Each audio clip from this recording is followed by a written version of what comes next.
오전 12시 많은 참여 바랍니다.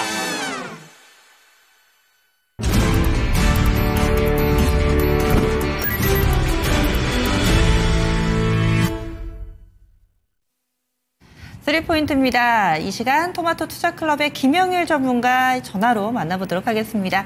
안녕하세요, 전문가님. 네, 반갑습니다. 김영일 전문가입니다. 네, 오늘 어떤 포인트 보고 계실까요? 먼저 첫 번째 포인트 공개하겠습니다. 현재 코스피 실적에 따른 수급순환 해주셨어요. 수급 분석을 해주실 것 같은데 오늘 장에서는 거래소에서 그래도 쌍끌이 매수가 들어오고 있습니다. 지수는 그동안에 박스권 대응 전략 꾸준히 알려주셨는데 그 사이에 지수가 직전 고점, 박스권 상단까지 가 있습니다. 현재 상황을 어떻게 좀 인식하고 계신가요?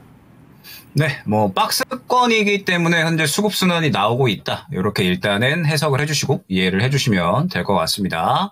그리고 이제 현재 시장은 박스권 상단 부분에 이제 어느 정도는 도달을 했잖아요. 지금 이제 그동안에 박스권 대응 전략을 계속해서 많이 강조를 드렸는데 보게 되면 현재 이 박스권 상단 부분이 있고 박스권 하단 부분이 있죠. 그런데 박스권 상단까지 도달을 하면서 이 박스권 상단에 도달을 한 이후 어제 오늘은 약간은 또 이제 쉬어가는 그런 흐름들이 나타나고 있습니다. 그러니까 지금 현재 이 코스피 같은 경우에는 이 박스권 상단에서 더 이상 이제 올라가기 위해서는 추가적인 상승 트리거가 필요하다라는 거죠. 그런데 우리가 생각을 해보면 그동안에 상승이 나왔었던 배경 이슈를 봤을 때 결국에는 이제 관세에 대한 부분, 그 다음에 또 이제 미중 협상에 대한 부분이 결국에는 또 이제 가장 큰 부분이었잖아요. 관세에 대해서 관세 때문에 떨어졌었던 것이 유예가 되면서 시장이 반등이 나왔고 그 다음에 미중 협상이 또 긍정적으로 진행이 되면서 또 결국에는 이 부분이 또 호재로 작용, 그러면서 또 시장을 끌어올리는 그런 요소가 됐습니다. 그러면서 이제 박스권 상단 부근까지 도달을 한 건데 항상 우리 시장은 계속해서 같은 그림을 약 1년 동안 반복을 하고 있습니다. 그러니까 박스권 상단을 보게 되면 현재 이 박스권 상단에서 지금 계속해서 같은 구간에서 막혀있는 모습을 확인을 할 수가 있고 이 구간에 도달을 할 때마다 우리 시장은 계속해서 조정이 나왔었던 모습을 확인을 할 수가 있습니다. 그러면 이제 이 박스권 상단에 도달을 했을 때 우리 시장이 추가적인 상승 트리거를 발현을 시켜주지 않는다라고 하면 시장은 실망감을 느끼면서 조정이 나오는 그림이 거의 대부분이었다라고 생각을 해주시면 될 것 같아요. 그러면 이번에도 동일한 그림이 나올 가능성이 높다라는 거겠죠. 지금 박스권 상단에 도달을 해 있는 상황에서 추가적인 상승 트리거가 나오게 된다라고 하면 우리 시장은 코스피 기준 2700선 이상을 바라볼 수 있을 겁니다.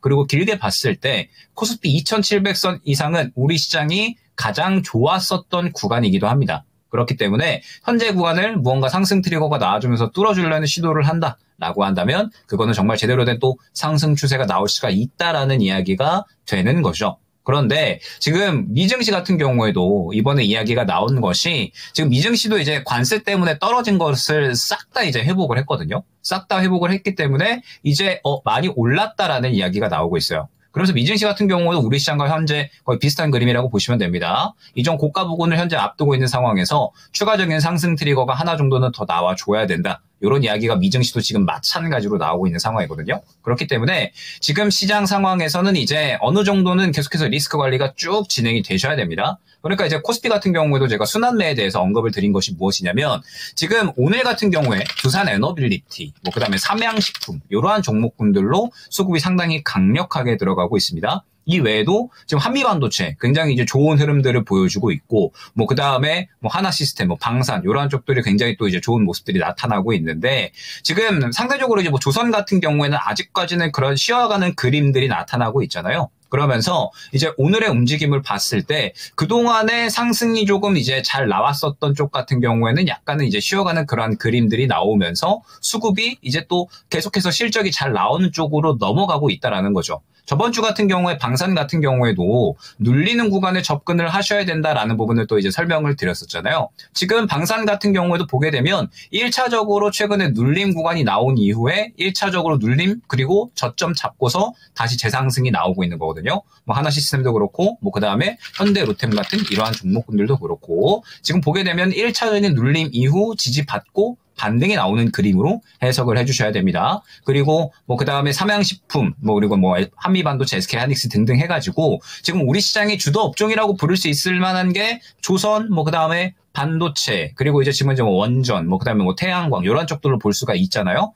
그러면서 이제 이러한 종목군들이 지금 계속해서 순환이 나오고 있다라는 겁니다. 그런데 지수 자체가 박스권 상단에 있다 보니까 다 같이 가는 그림이 나오지 않고 반드시 수급순환이 나타나면서 쉬어가는 쪽이 생겨나면 올라가는 쪽이 생기고 또 올라가는 쪽이 있다라고 하면은 또 반대로 쉬어가는 쪽이 계속해서 생겨나고 있다라는 겁니다. 그렇기 때문에 지금 현재 시장 상황에서는 계속되는 시장 수급 순환이 이어질 수밖에 없다라는 것을 어느 정도 생각을 해주시고 여전히 고가 부근에 있는 만큼 현재 어느 정도 상승이 나온 종목군들에 대해서는 지속적으로 우리가 리스크 관리가 들어가야 된다라는 거. 그러면서 결국에는 이제 뭐 예를 들면 오늘 새로운 이제 또 주자가 삼양식품이잖아요. 삼양식품 같은 경우도 보게 되면 쭉 행보세 그려주다가 이제 딱 그저께부터 수급 받아주고 급등이 나오는 그림이 현재 나타나고 있거든요. 그러니까 지금 이제 코스피 같은 경우에는 실적에 대한 기대감을 가져가는 종목군들에 대해서 이제 새롭게 또 수급이 순환되기 시작을 했다라는 겁니다. 그렇기 때문에 지금 코스피 같은 경우에는 계속해서 우리가 이 주도 업종을 접근을 한다라고 했을 때 상대적으로 많이 올라온 종목군들보다는 어느 정도 이제 또 많이 눌렸거나 새롭게 올라갈 수 있는 그림을 만들어 나가는 종목군들에 대해서 계속해서 집중을 해야 된다라는 거. 시장에 이제 특이점이 아직까지는 크게 나타나지 않았기 때문에 지수의 상승폭을 어느 정도는 즐겨주실 필요가 있겠죠. 다만 계속해서 이 박스권에 대해서는 일전에도 제가 이제 여러 분기점을 말씀을 드렸을 겁니다. 그러니까 일전에도 이 시간에 조정이 나왔었던 구간이 있었죠. 이 구간에서도 제가 조심하셔야 된다라는 부분을 또 언급을 드렸었고, 그 다음에 최근에 바닥 잡을 때에는 뭐 조선이나 방산, 뭐 하나 시스템이나 하나 엔진 같은 이러한 종목군들 말씀을 드리면서 주도 업종 중에 또 많이 밀린 종목은 모아가셔라라는 부분을 또 설명을 드렸었잖아요. 현재 시장이 박스권으로 진행이 되고 있기 때문에 분기점에서 그러한 설명을 드리는 겁니다. 그렇기 때문에 현재 구간에서는 계속해서 주도 업종에 대해서는 새로운 순환에 대한 대비를 하는 것이 중요하다라는 점 생각을 해주시면 좋을 것 같습니다. 네, 다음 두 번째 포인트 보겠습니다. 두 번째로는 정책주입니다. 결국 정책주 순환매, 지난주에도 정책주 순환매 강조를 해주셨고 여기에서 에너지 쪽 봐라 얘기를 해주셨는데 그 예상이 적중했습니다. 이번 한 주 동안의 에너지는 뭐 하루도 빼지 않고 연일 강세 흐름을 나타냈던 것 같고요. 오늘도 그렇습니다. 막판까지도 에너지 쪽 힘이 좋고요. 그렇다면 이 순환매가 어디쯤으로 갈지 정책주들의 움직임 한번 봐주실까요?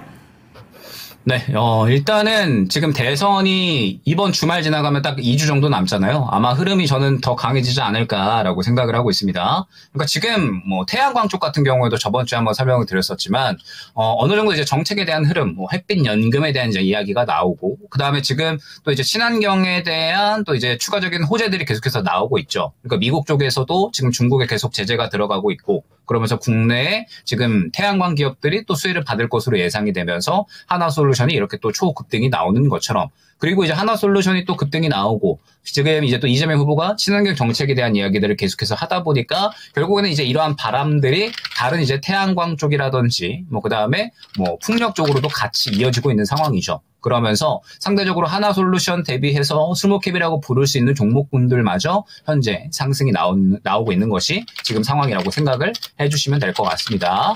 그리고 지금 이제 이러한 흐름들은 오늘까지 추가적으로 이어졌잖아요. 제가 이제 이번 주 초에 태양광 같은 경우에는 한 차례 더, 그러니까 어제 말씀을 드렸던 것 같아요. 어제 조정이 나오기는 했지만 아직까지 살아있는 종목군들이기 때문에 한 차례 더 트레이딩할 수 있는 구간이 나타날 수 있을 것이다라는 부분을 설명을 드렸었고, 이제 오늘 오후에 넘어가면서 지금 이제 이러한 흐름들이 그대로 나타나고 있는 거죠. 그러니까 지금 현재 시장은 어찌됐든 이제 정책주가 조금 더 활발하게 상승이 나올 수밖에 없는 환경이 유지가 되고 있죠. 대선이 얼마 남지 않았기 때문에. 그렇기 때문에 지금 계속해서 이제 정책주는 활발하게 순환매가 나오고 있다라고 생각을 해주시면 될 것 같고, 지금 이제 이러한 흐름들은 로봇주도 마찬가지거든요. 로봇주 같은 경우에도 유진 로봇이 먼저 출발을 해줬죠. 사회이사가 이재명 후보 캠프에 참가를 했다. 라는 소식에 대해서 급등이 나왔고, 그러면서 유진 로봇으로 출발을 해준 이 로봇주들이 이제 뭐 로보티즈라든지 아니면 로보로보 이런 종목군들로 흐름이 가다가 지금 먼저 출발해준 종목군들이 차익 실현이 나오니까 또 이제 후발주자로 또 새로운 종목군들이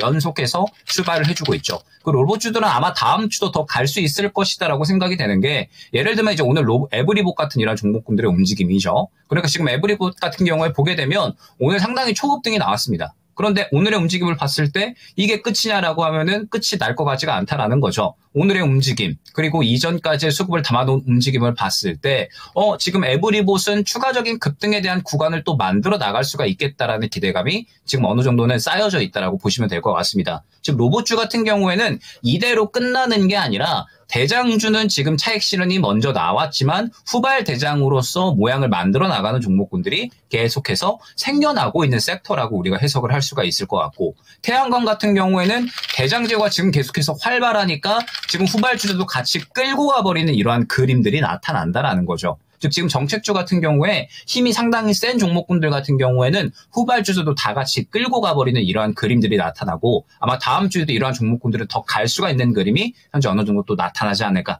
생각을 하고 있습니다. 그렇기 때문에 다음 주에도 우리는 로봇이나 친환경 쪽 같은 경우에는 계속해서 지켜볼 필요성이 있다라는 거 한번 생각을 해주시면 될 것 같고, 정책주에 대한 순환매를 여전히 노려야 된다 생각을 해주시면 될 것 같습니다. 그러면서 이뿐만 아니라 지금 또 이제 여러 가지 섹터군들이 있는데 결국에는 이제 선별에 대한 이 중요성이 더더욱더 이제 강조가 되는 것 같습니다. 그러니까 이제 예를 들면 지금 뭐 다른 이제 정책주들이 있잖아요. 뭐 저출산 관련된 정책주들도 있을 것이고, 뭐 그 다음에 뭐 AI 관련해서 이제 정책주들도 있을 것이고, 그런데 지금 시장의 이제 흐름 자체가 워낙에 어제 가는 정책주가 다르고 오늘 가는 정책주가 다르다 보니까 굉장히 또 빠르게 진행이 되고 있습니다. 그러다 보니까는 결국 이제 이게 더 갈 수 있느냐 그렇지 않느냐에 대한 차이점이 또 이제 5월달 수익을 만들어낼 수 있는 키포인트가 되는 거거든요. 그렇기 때문에 지금 계속해서 이제 정책주에 대해서는 지속성을 선별할 수 있는 노력이 굉장히 중요할 수가 있다라는 점 생각을 해주시면 될 것 같고, 계속해서 이제 강세 흐름을 보일 수 있는 쪽 같은 경우에는 기본적으로 이제 이 후발 대장들이 연속적으로 좀 출현을 하고 있다라는 거 생각을 해주시면 될 것 같습니다.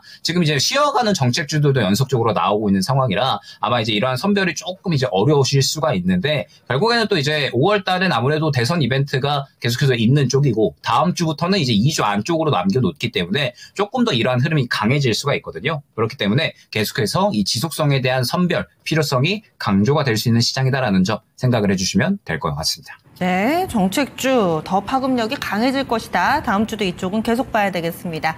다음 마지막 포인트 확인합니다.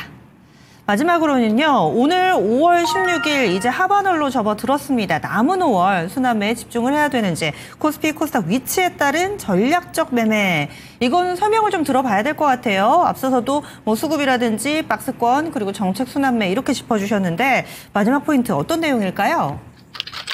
네, 그러니까 이제 앞서서 설명드린 내용들의 이제 종합이라고 생각을 해주시면 될 것 같아요. 그러니까 이제 5월 달이 절반 지나갔죠. 절반 지나갔고 절반 남은 상황인데, 전략적인 접근을 이 위치에 따라서 해야 된다라는 핵심적인 내용이 무엇이냐면, 결국에는 이제 코스피는 현재 박스권 상단에 도달을 했기 때문에 우리가 그냥 지극히 상식적으로 생각을 해봤을 때 여기에서 더 못 가면은 떨어지는 위치, 그러니까 이제 분기점인 거거든요. 그러면은 이제 우리가 코스피 주도 업종들에 대해서 접근을 할 때 결국에는 코스피가 확실하게 가는 모습이 나타나야 우리가 접근을 할 수 있는 구간이 형성이 되지 않을까 생각을 하고 있습니다. 그렇지 않다라고 하면은 이제 많이 올라온 반동에 따라서 차익 실현이 나올 수 있는 위치이다 보니까 지금 리스크 관리는 계속해서 진행이 되어야 되거든요. 그런데 지금 현재 코스닥의 위치를 보게 되면 오늘 조정이 나오면서 지금 다시 박스권 중단까지 위치에 있는 상황입니다. 박스권 상단이 현재 이 구간이고 박스권 하단이 이 구간이라고 봤을 때 박스권 중단에 현재 위치해 있기 때문에 코스닥은 어찌됐든 상대적으로 조금 더 안정적인 위치에 있다라는 거죠. 그렇기 때문에 지금 위치상으로도 조금 더 이제 코스닥에서 올라갈 수 있는 종목군들이 다음 주부터는 더 활발하게 나올 수 있는 가능성이 현재 생겨난다라고 생각을 해주시면 될 것 같고, 거기에 더해서 이제 앞서 말씀드렸던 대선에 대한 부분이 이러한 부분들을 또 더 가속화시킬 수가 있는 거죠. 그러니까 대선이 지금 약 2주 조금 더 남았잖아요. 주말 지나면 또 이제 딱 2주 남게 될 텐데, 지금 대선에 대한 모멘텀이 이제 계속해서 시장에서 강력하게 또 이제 재료로서 작용을 하고 있고, 그러면서 지금 뭐 원전 같은 경우에도 그렇죠. 원전도 지금 이제 정책적인 이슈가 나오면서 급등이 나오고 있고, 지금 이제 또 뭐 태양광 같은 경우도 마찬가지고요. 지금 계속해서 이제 정책에 대한 이슈들이 돌면서 결국 현재 시장의 수급을 끌어가는 쪽 같은 경우에는 정책에 대한 모멘텀이 생겨나는 쪽이다 라고 생각을 해주시면 될 것 같거든요. 그리고 오늘의 흐름을 봤을 때 지금 뭐 로봇이던 뭐 그다음에 친환경이던 뭐 원전이던 지금 정책에 대해서 어느 정도 흐름을 받고서 움직이는 종목군들은 아마 다음 주에도 더 갈 가능성이 높습니다. 그리고 이러한 순환매가 추가적으로 계속해서 정책주적으로 이어질 가능성이 높아질 수밖에 없는 게 현재 시장의 환경이다라고 한다면 우리가 지금 남은 2주 동안에 5월 달에 남은 2주 동안에는 이제 위치에 맞게끔 전략적으로 이제 주도 업종들에 대해서는 조금은 보수적인 시각, 그 다음에 코스닥 같은 경우에는 어느 정도 이제 이 대선에 걸맞게끔 올라올 수 있는 종목군들로 활발하게 또 이제 포트 조정을 진행을 해야 된다라는 거죠. 그렇기 때문에 지금 현재 상황에서는 아무래도 이제 상대적으로 이 차익 실현 할 수 있는 종목군들은 조금은 차익 실현 고려를 해주시면 좋을 것 같습니다. 그러니까 이제 예를 들어서 뭐 지금 뭐 두산 에너빌리티가 엄청나게 급등이 나오고 있고 하나솔루션이 엄청나게 급등이 나오고 있잖아요. 그러면은 이제 뭐 가지고 계시는 분들은 조금씩 물량을 어느 정도 차익 실현을 진행을 해 주시는 거죠. 추세가 꺾이는 구간에서. 그러면서 이제 새롭게 또 올라갈 수 있는 종목군들에 대해서 또 모양을 만들어 나갈 거고, 그 다음에 또 다음 주부터는 상대적으로 정책주에 대한 순환매 속도가 또 가팔라질 거니까 이제 그쪽에서 또 수익 힌트를 얻어 나가다가 이제 앞서서 언급을 드렸었죠. 예를 들면 방산 같은 경우에도 이번 주에 코멘트를 많이 드렸던 게 현대로템을 예로 들어서 많이 설명을 드렸거든요. 현대로템이 이번 주 초에 61선 구간 1차적인 눌림 구간에 도달을 했으니까 이제 이 구간부터는 모아갈 수 있는 1차적인 매수 구간이 된 것이다. 이런 거를 또 안내를 드렸었고 지금 바로 반등이 나와주잖아요. 그러니까 주도 업종들에 대해서는 눌리면은 또 매수할 수 있는 저가 매수 기회가 오거든요. 그렇기 때문에 주도 업종들에 대해서는 이제 차분하게 눌리는 구간이 나올 때 또 이제 다시 한번 재매수를 노리는 전략, 그리고 계속해서 남은 2주 동안에는 대선에 대한 어떤 흐름을 집중을 해서 대응하는 쪽으로 한번 또 접근을 해보면 좋은 수익이 챙겨갈 수 있지 않을까 생각이 됩니다. 네, 알겠습니다. 한 주도 수고 많이 하셨습니다. 네, 감사합니다. 네, 3포인트 김영일 전문가였습니다.